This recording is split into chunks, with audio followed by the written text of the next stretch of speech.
Okay. Hey, I'm talking to Rob Arena and Joe Sudbay, right with us or with me on the blog. Guys, let's just do a quick update on where the election stands. Rob, do you want to start talking about polls? I think you said.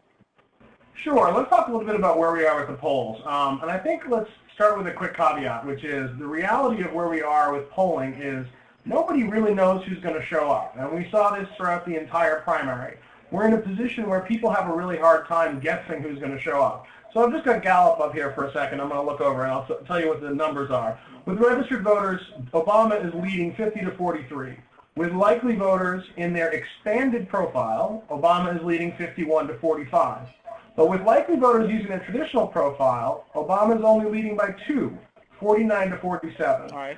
So what that means is that depending upon what model you use is going to give you a different outcome of what the poll is. And what we're seeing with the difference that the expanded voter, likelihood voter versus traditional is really simple. They're looking at what they would have used in 2004 as a traditional model. That's what they used in 2000, 2004. Right. But what they're looking at now is that based on current polling, there's going to be a higher percentage of younger voters and a higher percentage of minority voters showing up. Right. And so Gallup has gone in to try to reflect that. And you can see a substantially different race, a 6-point race versus a 2-point race. So it really does come down at the end of the day to who shows up and votes. Right. Is there any chance of the Republicans getting greater turnout as well?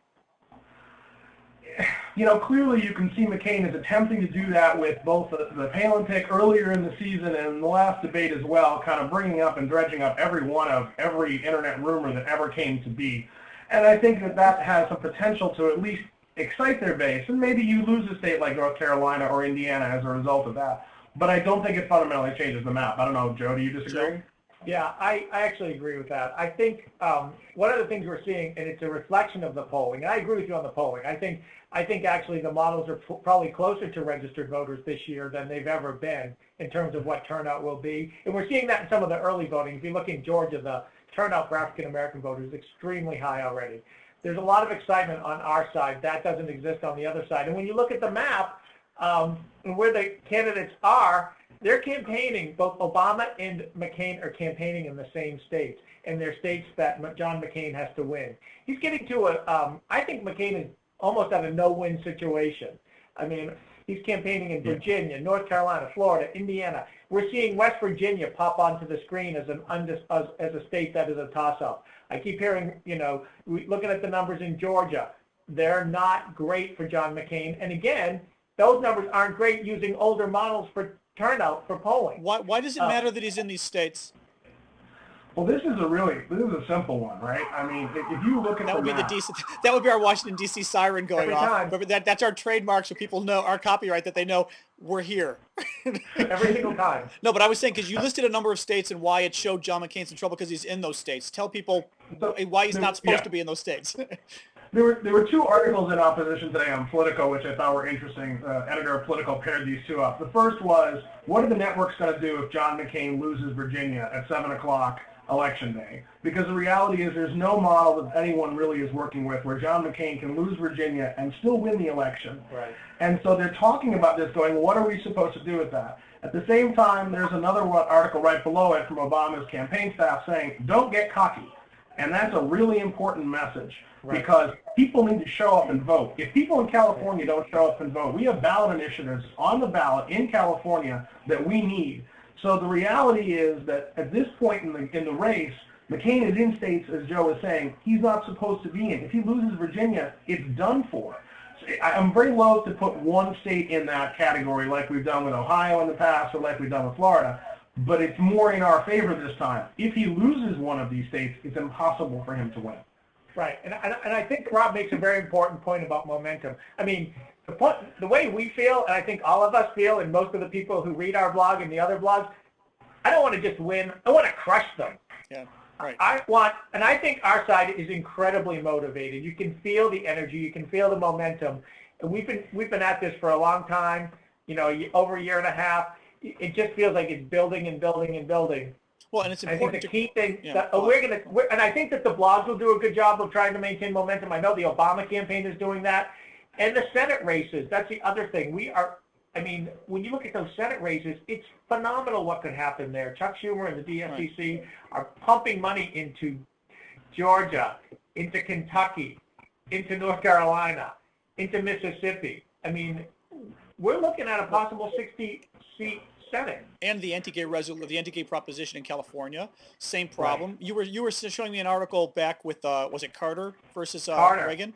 What happened in 1980 was Carter conceded very early in the evening, and it just depressed turnout on the West Coast. And Tip O'Neill was furious with Jimmy Carter because he felt he lost a couple House seats because of that. Right, because I think we've all learned our lessons on that. I mean, right. I don't think there's any Democrat this year, or anyone working on any organization who is doing anything but acting as if the Republicans are going to steal it again, because we've been too. And I mean, when I say steal, I mean do something, pull some trick. You also mean quite down literally. This path too many times. Right. You also mean steal. The concern I have with that, Joe, is the reality is that's true for us partisans, but is that true for the independent voter who is in California, who maybe goes, this is all wrapped up, I'm done with this, or Oregon, or some of these other, competitive Senate races that we've been talking about? I think that's a real big deal. Minnesota, another one where we might potentially be able to pick something up there. Right. You know what I think happens with that? Two things, Rob. One is I think early voting helps a lot, that a lot of people will be early voting, and there's an incredible effort to get people to vote early, so you're getting them motivated while they're motivated. The other thing is I also think that the resources that the Obama campaign has between TV and their field operation, which just sounds stunning. Every report I get on that field operation, it lives up to its hype. So, I think, and another factor which I would include too is just the state of the nation. I think people are very concerned and very hungry for change. So I think there is a motivated base anyways. And I wonder too, we overanalyze all this information. We pay too much attention, and we're going to be looking at exit polls on election day. We're going to be looking at, looking for signs from all the reporters. But the average person, I think, isn't going to be overly analyzing it the way we do, I hope. Let me ask you really quick. Why does everybody say the race is going to tighten in the next few weeks, that always happens in the last few weeks? Why does it always happen? Well, a lot of it is the polling model, and then as the race gets closer, they change the definition of who a likely voter is. So there's some artificial nature to that as well. And at the same time, let's be honest, there's no more events left, right? We've passed the political season of events, and we're now into the ad wars and the ground game. So there's no more, barring an externality like another financial crisis or another military issue, there's nothing to shake up the race. And so the undecideds at this point then start to say, okay, well, here's where we are, where am I going to go? And I think that you always end up with the question of where do they break, who do they break for? The assumption if the race tightens is they're breaking for McCain, and therefore it could become a tighter and competitive race. If they break for Obama, then it's a totally different question. And I think then if you see that happen, it's going to be a pretty good night. I also think you see a little bit of what I think political people will call is voters coming home. Like, there are a lot of people who call themselves independents who probably are more Republican, and they're going to decide that in fact they are Republican over the next couple of weeks, and they're going to vote Republican. So I think you see voters who have a tendency to be with one party or the other, they kind of come home. And the excitement has not been with the Republicans this year, so I think the question is, do they go home? I think I think the polls will tighten up, but I think again, when the polls are tightening up, we're still ahead in a lot of very important states that John McCain needs to win, or he's going to lose.